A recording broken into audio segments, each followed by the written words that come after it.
So my goal for today's talk was to discuss Noether's theorem, which Noether originally published on this date, about 105 years ago. And so basically the idea is that anytime we have a global symmetry,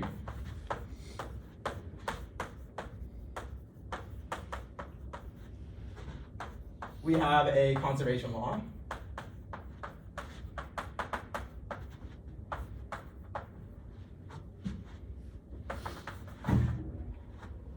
And this is the important thing. Like, this is like basically the gist of it. But then there's a more technical point, which is that local symmetries indicate that there is some kind of redundancy. You might think of it as an extra degree of freedom. So I'll say this. I'll say a redundant degree of freedom. Right? And so my primary reference for this talk is going to be Classical Mechanics by Taylor, which is a fantastic book. I'm also particularly thankful to David Kudasov, who is one of my professors at UChicago. He gave a very inspiring class about this stuff. Is he the harmonic oscillator? Yes, he is that guy. Nice. Yes. Okay. So maybe I'll erase my references now and make a little chiron for us. So we are going to start with a review of Newtonian mechanics. And then I want to mention like Hamilton's principle, which I'll say later. Then we'll go visit Lagrange, and eventually we'll finish up with Noether. Okay, so let's do our recap. So you might remember Newton's second law, so we have the second law. And so the second law is pretty much always written in like a first physics course, F equals ma. And to use the notation where x dot equals d over dt x, you might write this like f of x of t equals m x double dot. And this equation has like some pretty profound implications. And what I'm specifically referring to is that basically tells us that second order differential equations are enough.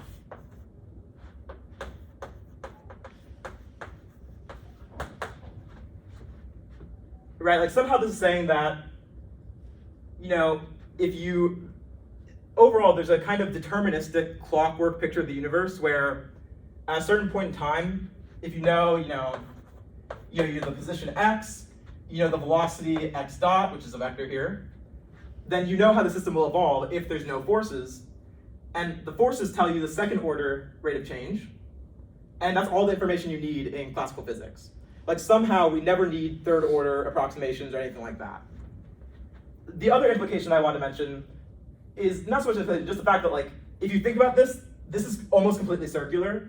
It's a definition of force, but it's also like a definition of acceleration. Like if I tell you like force and mass times acceleration, and you ask me to define like any one of those three things like super carefully, I will run into a circle. Because basically like this is something that we think of as being empirically true.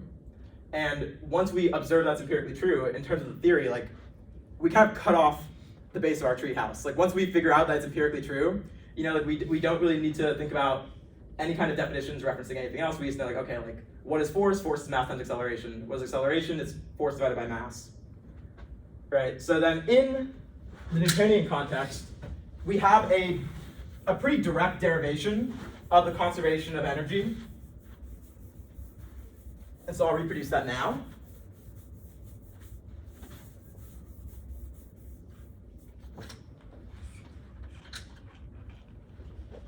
And so maybe I'll remind you that mechanical energy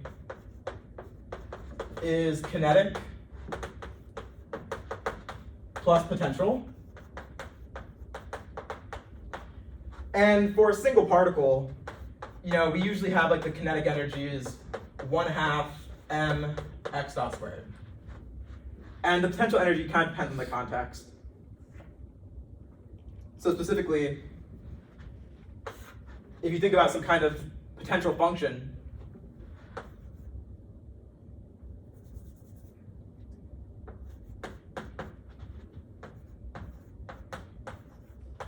right? So maybe this is ux. And we have this relationship between force and our potential, like this.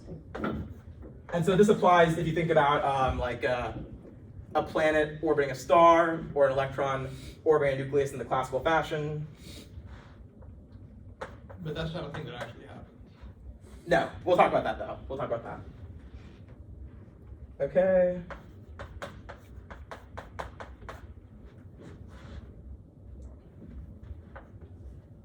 All right. So with the first look, so let's do conservation of energy. What? Sorry, what you said? Oh, is this that devilish physics notation where you put the dx at the beginning of the integral? Yes, this is the devilish physics notation. Yeah. That's Well, multiplication is commutative after all. So got me there. basically the trick here is that we multiply by x dot, and we get x dot f equals m x double dot x dot. And if we subtract everything to the other side,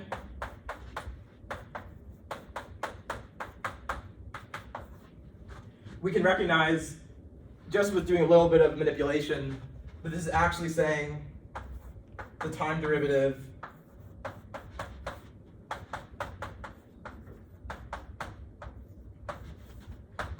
of this quantity is 0.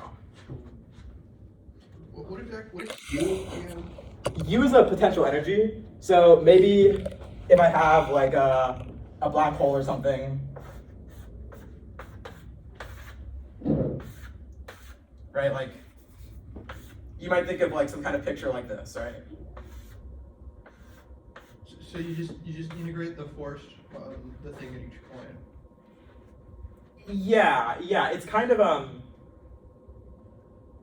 right. Like what the potential is it's basically this. Like this is the definition of what it is. It's just a thing that gives you like a differential relationship with force. You know, like you differentiate this force field, and that's how you get like your potential is a scalar field. Mm-hmm. And when you differentiate it, you get the gradient most of the time, and that's how you get a vector field corresponding to your force.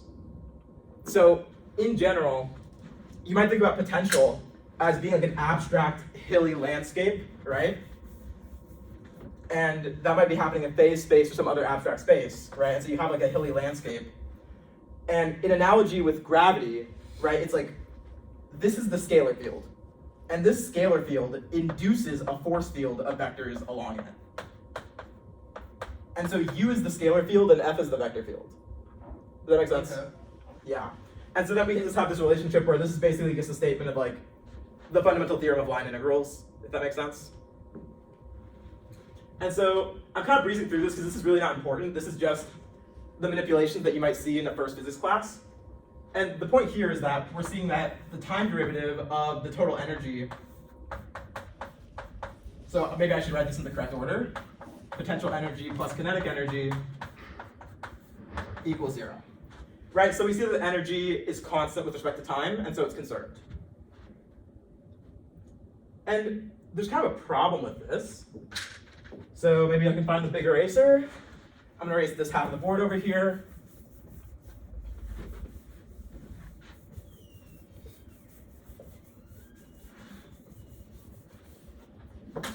Yeah, so the basic problem with this is so we have that like Newton's second law plus this trick of multiplying by the velocity and doing all this stuff.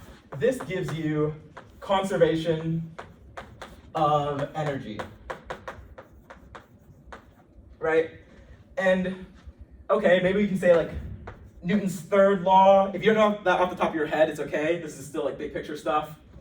You know, you might say this at a definitional level, or maybe if you use some kind of tricks like as a matter of opinion, this implies the conservation of momentum. But basically, like, so maybe we think of angular momentum, right? So now we do the second law plus tons of tricks. This will give you the conservation of angular momentum. And these tricks are all mathematically, Uninteresting. but they are mathematically valid, I think. They're not just circular, cutting off the bottom of the treehouse. Exactly. But the problem is that they're not really insightful.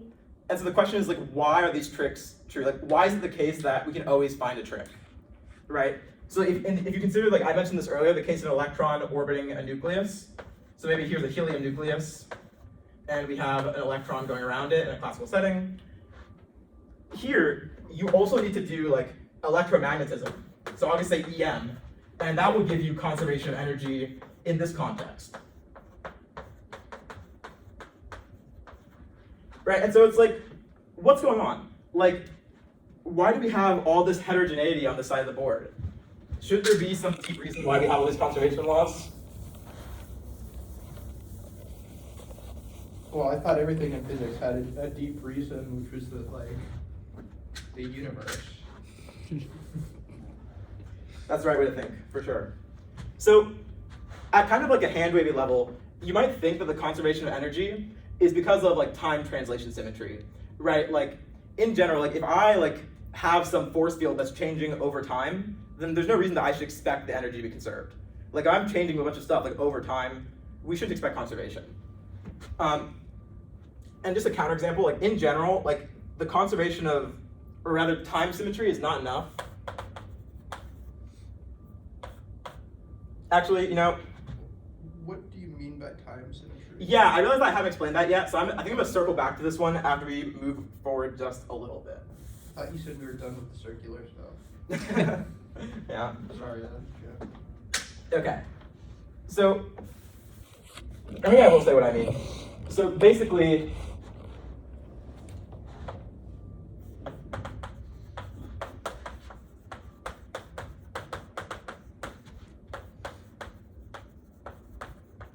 so let's say like you have like some force laws, like you have like a, and maybe it depends on position too. Right? Basically, if you have some relationship like this,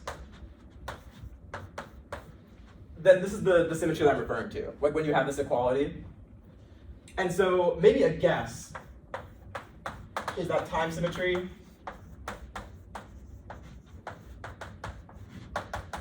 implies conservation of energy. Right.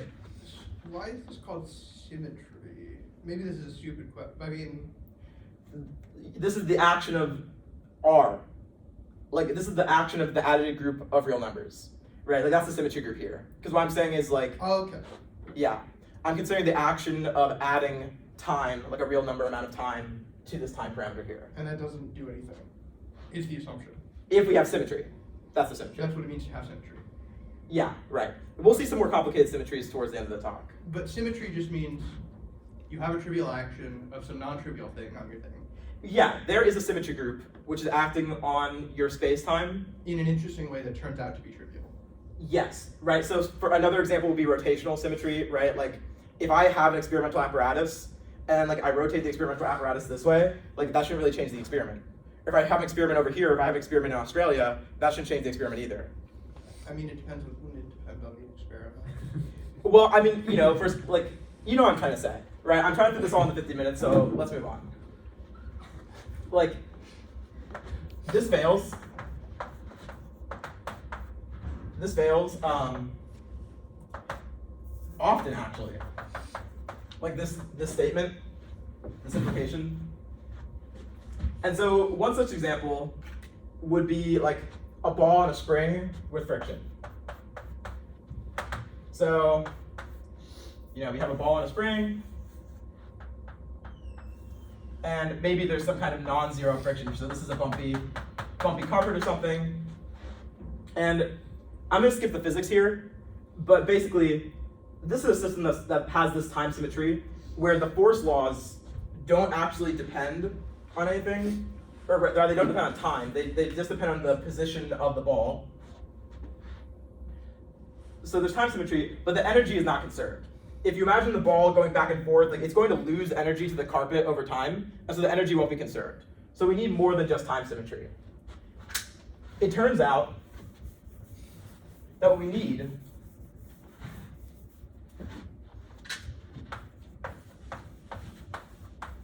symmetry in the context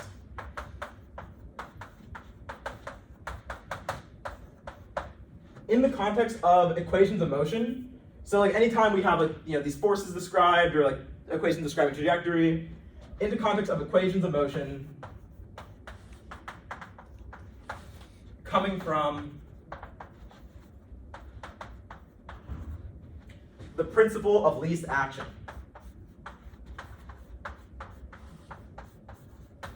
The principle of least action. And this is also called Hamilton's principle. Okay, so I think I might say a word about that since it's unfamiliar to you guys. Cool if I erase.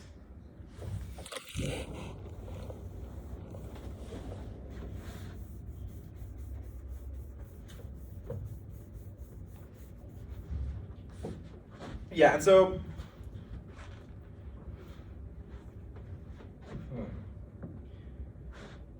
so the principle of least action occurs often in physics.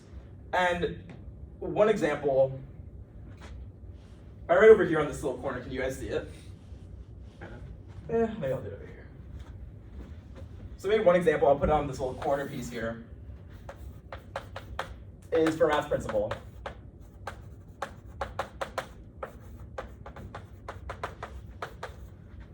And the picture I'm going to draw here,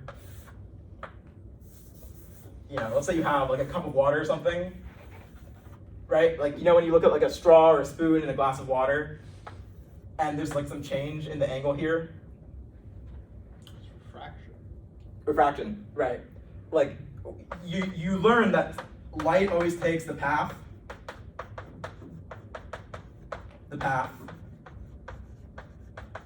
of least time.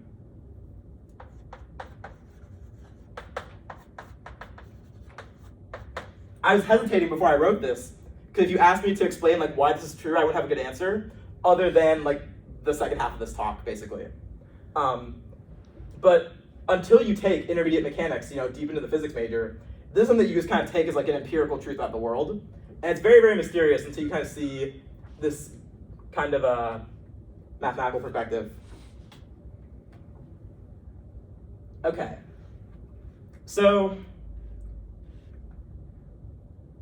for the sake of time, I think I'm going to skip deriving the Euler-Lagrange equations.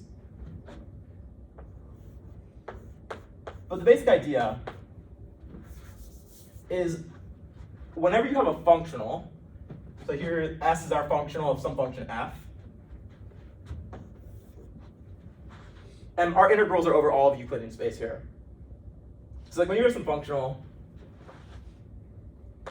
and I'm going to write this f of y1 of x, y1 prime of x, y2 of x, y2 prime of x, all the way up, yn of x, yn prime of x, and x, dx. Maybe I'll write this more compactly.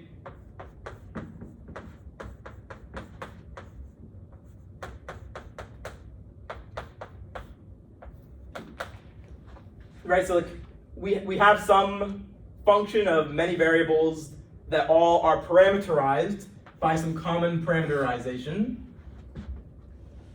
And like whenever we have an integral expression like this, such as like the distance between 2 points, or like you can formulate this problem in terms of an integral as well. We have this result.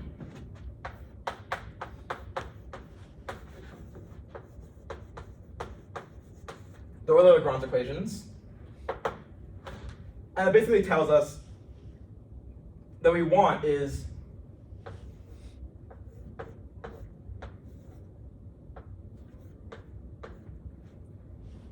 that this will always be equal to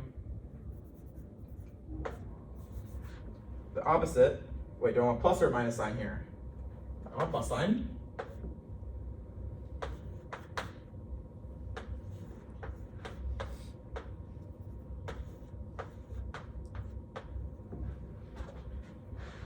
So this is an odd equation. I feel like this one's very memorable because it breaks intuition, because it's not like you have something equal. It's like we go from the left side to the right side, and we add two derivatives, right? It's like this side has two more derivatives than this one, like this space derivative and this time derivative, but somehow it works out. What's up, John? Why is it? What's the difference between that being a ddx and a del x? Oh, I don't think. I don't think it will matter too much.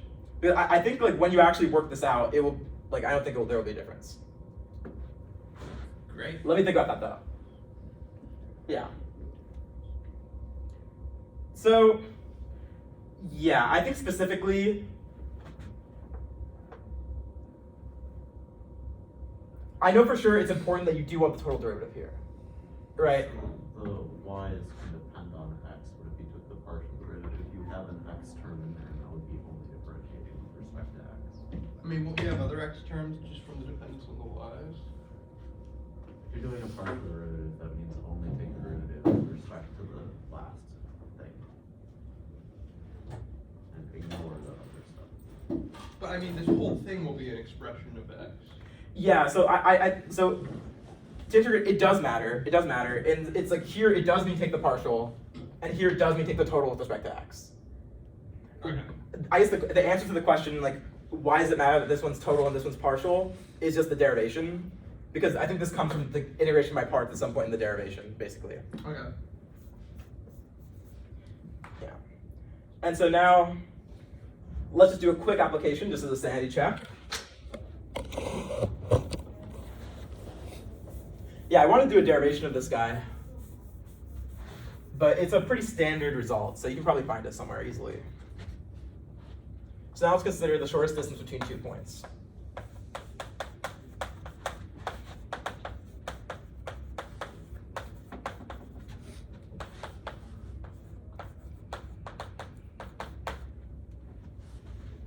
Okay, so let's consider some situation here where we have some starting point A, some starting point B, and we have some path, which is x of u, y of u. Right. Then we have the function that we want to integrate is going to be like the magnitude of the displacement vector.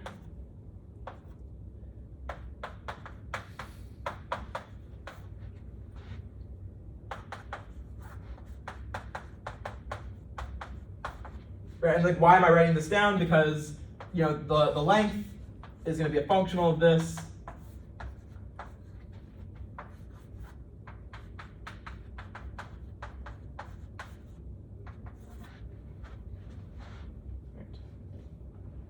Wait, in the other Lagrange equations, what is this saying about s? Ah, yes. Because it looks like it's just something just about f. Yeah, I completely skipped that part, which is very important, is that S is extremized, it's stationary.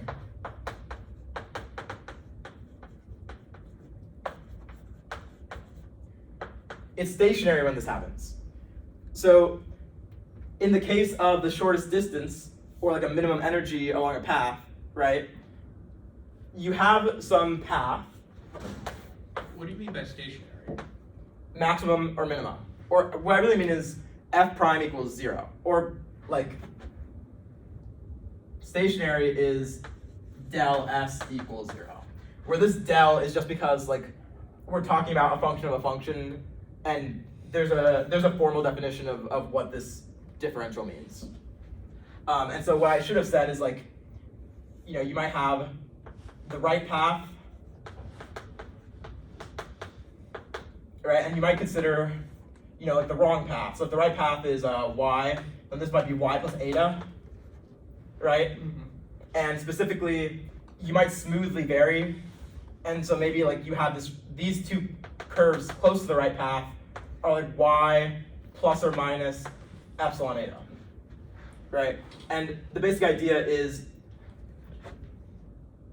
the right path, which is specified by this. The right path is the path where when you go plus or minus epsilon eta away from the correct path, like this is basically 0. So it's like a variation, a calculus variation test. Yes, this is the fundamental topic in the calculus of variations. Like chapter 6 in Taylor is called calculus of variations. And I'm basically just going through chapter 6 and 7 of that book right now. Right. Right, and so for the shortest distance, we want this guy to be stationary. Right, because we want this to either be a maximum or a minimum. And so, if we look at the Euler-Lagrange equations,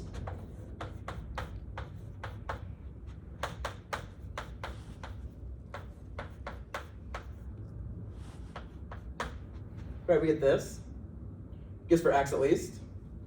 We know that this is 0, just because f does not depend on x or y directly. So we have a similar equation for y.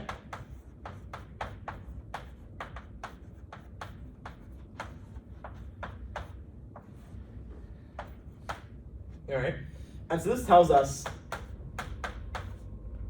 that, like, so for this one we get that df prime is constant. And here we get df dy prime is constant.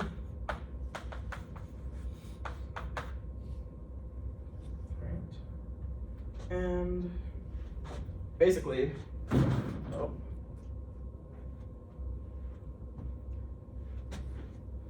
if we just rewrite this,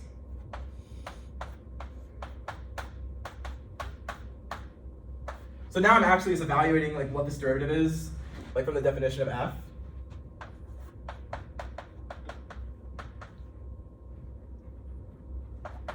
Jim, you're not in West Campus family housing, are you? Apparently there's a fire reported on campus. West Campus family housing is being evacuated. Alright, well, I'm already gone, so. Okay, just thought you should know. Yeah. Okay, so he's going through the algebra here. And if you divide these basically, we'll see. I just messed up my notes. No. Basically, we can just directly divide out by these equations.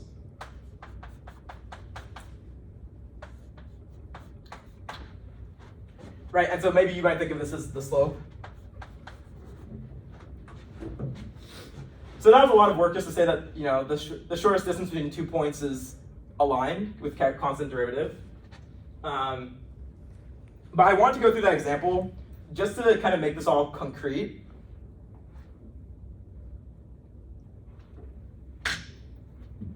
Did you have any questions about like all the Euler-Lagrange stuff?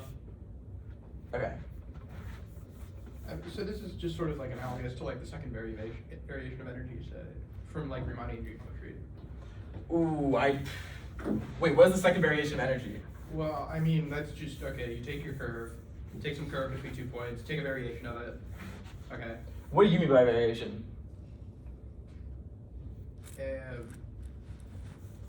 Basically, essentially, a function from the unit square, where all along the bottom, it's our beginning, all along the top, it's our endpoint, and in the middle, it's whatever curve we want to take a variation over.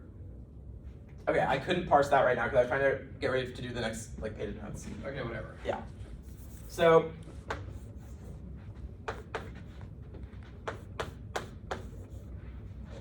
this is the functional called the Lagrangian that was, you know, divided by Lagrange. And here T is the kinetic energy, probably for some German region. And U is potential, like before. Right? Wasn't Lagrange French? Yeah, but I think in physics we use T for kinetic for like German reasons. Okay. Yeah, like eigenvalue, eigenvector, ansatz.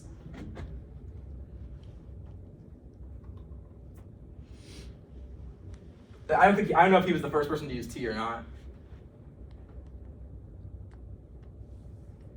Oh, yeah. So like basically, So eigen was a person? no, eigen means one, or like characteristic. Sorry. Yeah. So basically, when you consider the action you get by integrating like this functional, right? I use that word action without defining it. Action is specifically this quantity, right? So we're thinking about this quantity that we get by integrating this functional. And it just so happens that the Euler-Lagrange equations tell us that, so maybe I say x, that's general enough.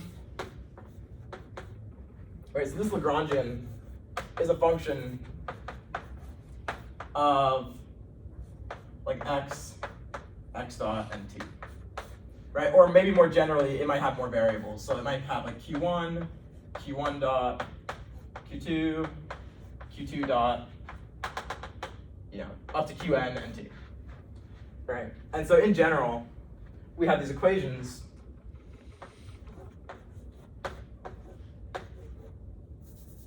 Got too excited about my cursive L there. Right, and so in a classical setting, so maybe I should make some space. Because of this guy. So can I say this directly?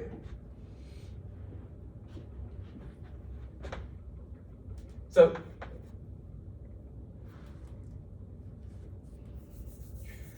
okay, let's write out the Lagrangian. Right, so if I write out on this board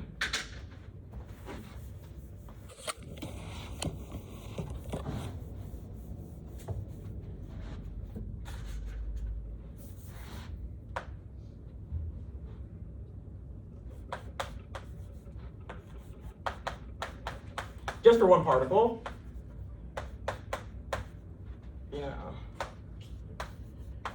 like before. Then we have that.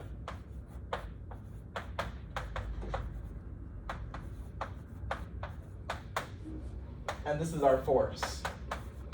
The force in the x component. And then we have, the only thing that depends on x dot is this first part. And this guy, now, because it's square coming down, right, we're going to get mx dot.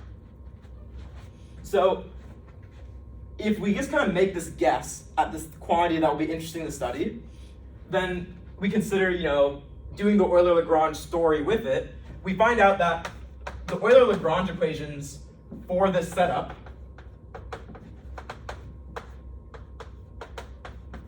are equivalent to like Newton's laws.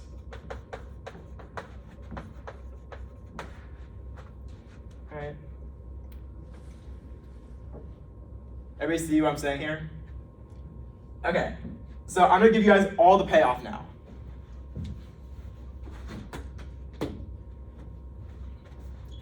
Is it okay if I erase this board? I'm not going to have time to go through any of the actual physics problems I wanted to go through in detail, but I feel like we covered the stuff we did cover in enough detail that I can say everything.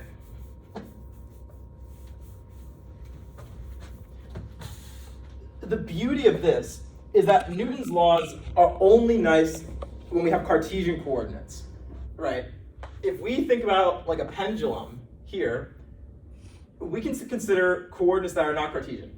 Right, so we can consider like some generalized coordinate like q1, and for a pendulum you actually only need one, right? And there are other systems too.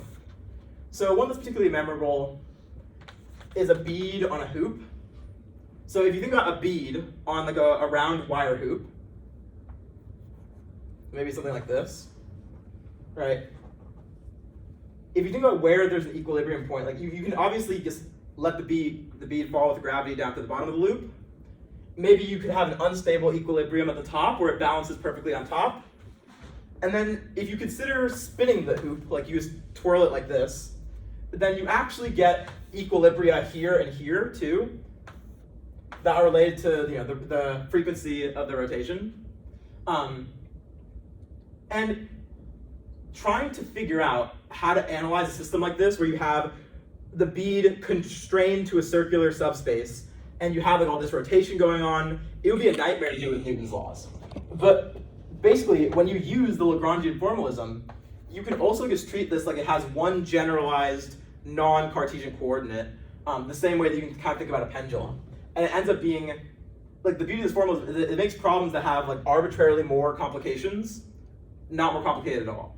Analyzing this one with the Lagrangian is actually not any more complicated than analyzing this with the Lagrangian formalism, because at the end of the day, they both just have one generalized coordinate.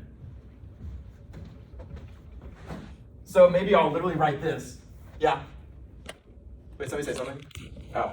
So like, this side we have force, and this is ma, right? And so when we have generalized coordinates,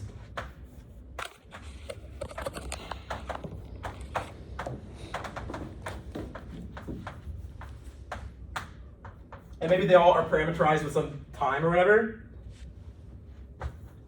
we have this equation.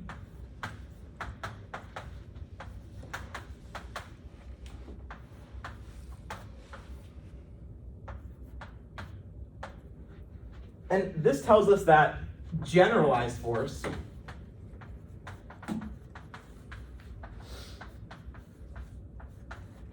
is the same thing as the derivative of generalized momentum.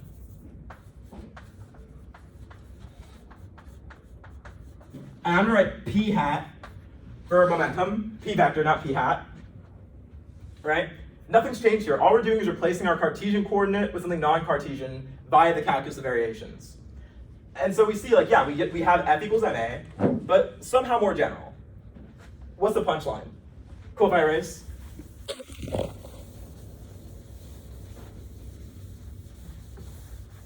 The punchline here is that if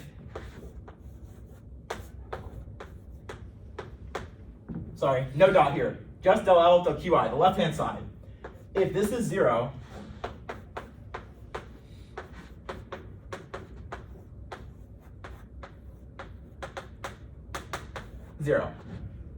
this thing is the generalized momentum. The generalized momentum is conserved. Right? And so this is how we get Noether's theorem. Right? Anytime that we can find a way to parameterize our system with these generalized coordinates such that the Lagrangian is invariant with respect to that parameterization, we get some corresponding generalized momentum. So let me see how I'm doing on time. Okay. I started rushing there because I was afraid I was going to run out of time.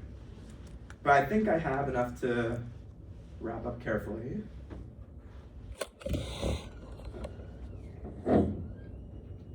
All right, so let's do the conservation of energy now.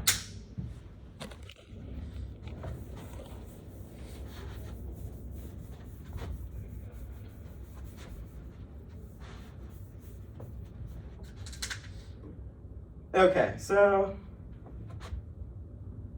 suppose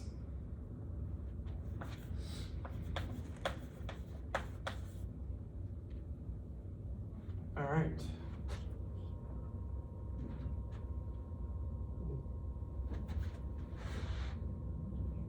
How do I do this? Okay.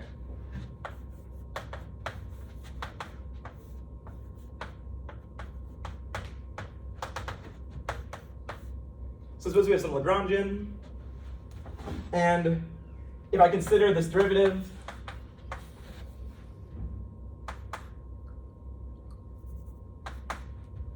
okay, so we get a sum over I.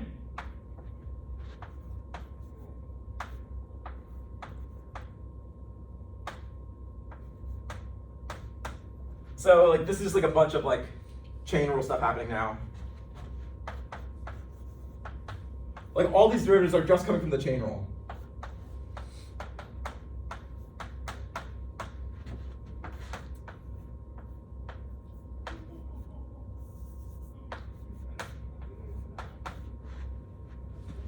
Right. And now we're going to use Euler-Lagrange. So that tells us that this derivative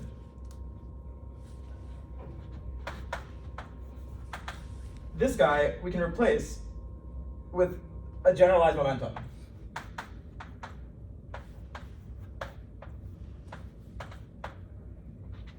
All right. And maybe I can just call that pi dot.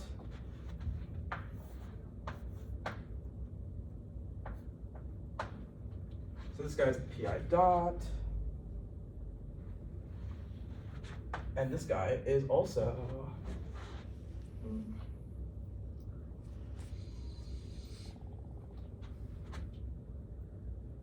no, this one is, yeah, this is all pi dot. Okay, and pi qi. This is pi.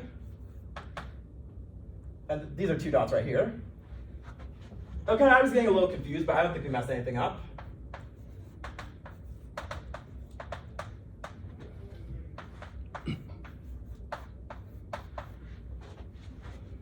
Alright.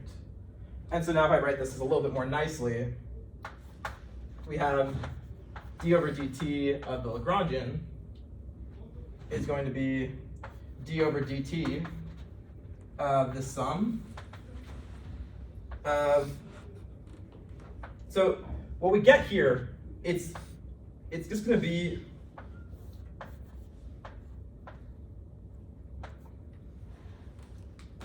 so, okay, so I'm adding a derivative here. So this is going to be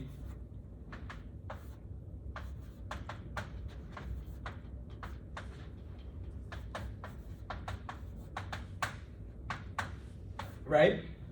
And I still have this guy floating on the end here.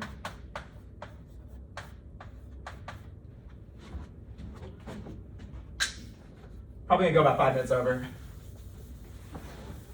That's fine.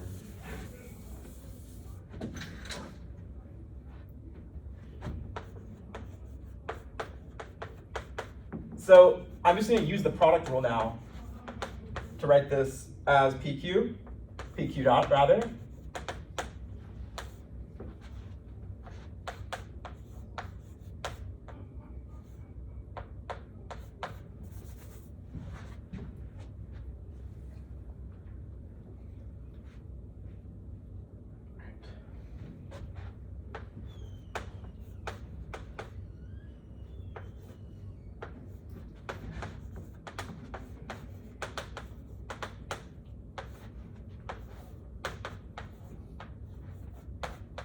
Okay, so we have this expression, all right?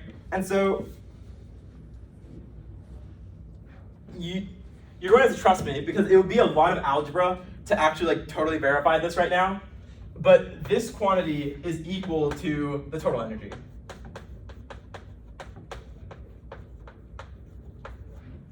Right, like if you just basically just go through all the definitions of what these things are, and like you just plug everything back in and check the units, like this is the total energy of the system. And so now, if we suppose that the Lagrangian is time independent, if we have a time translation symmetry and the Lagrangian is time independent, then we get 0, right? So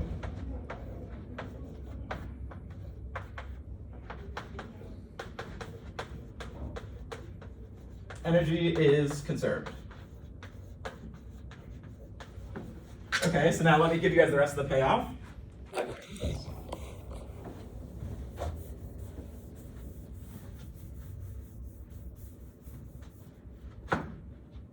So, right, so I'll say the symmetry, and then I will say maybe the conserved quantity.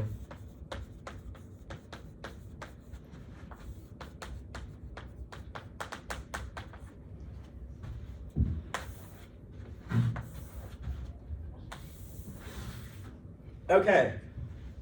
So the symmetry is time translation.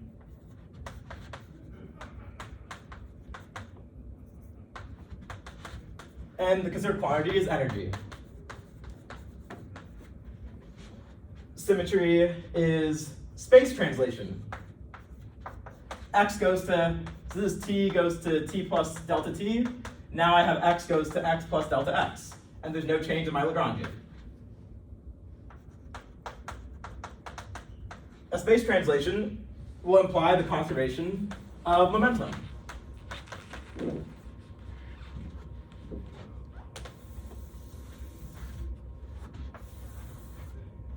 And these are global symmetries. Next up, rotations. This is the action of SO3. And this means that angular momentum is conserved. This is also global.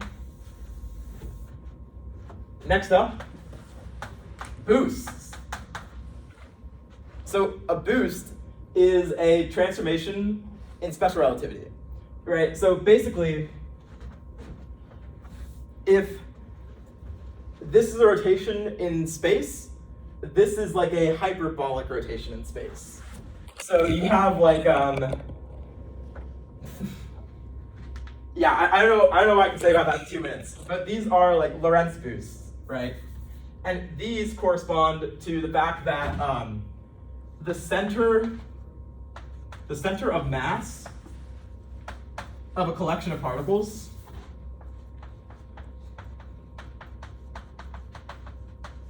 moves with zero acceleration. So maybe not conserved quantity because of fact. Another way to say zero acceleration is constant velocity, so that's something that's conserved there. And so boosts are global symmetry also. Let me look at my list here. And so, what else have I written down? So energy, momentum, angular momentum, center of mass. Oh, okay, here's a local symmetry. The local symmetry is phase. So this is the action of S1.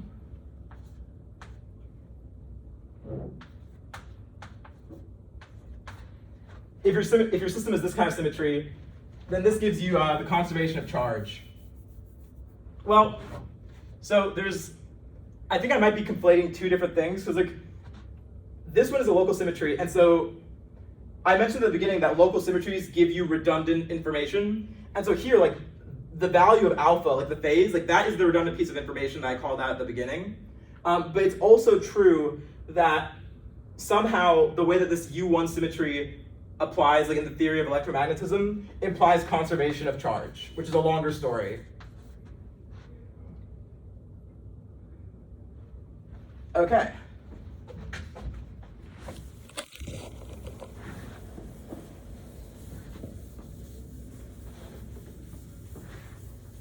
Those are all the symmetries that I had. And I just want to define an interesting group for you guys. So the Poincare group is the translations.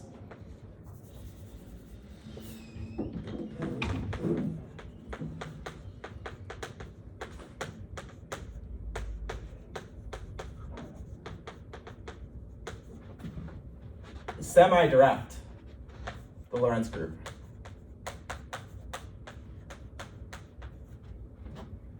And so this group is the group of isometries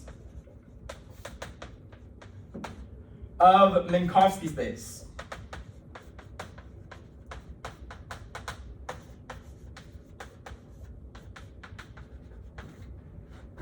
Right, so this is your symmetry group for special relativity, right? Anything that preserves space-time, right? And so you get the translations, and over here we have this is going to be SO3, like disjoint union, the boosts.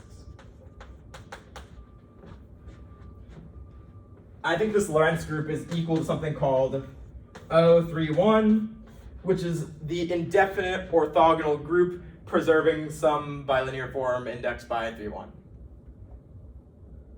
All right, that's all I had.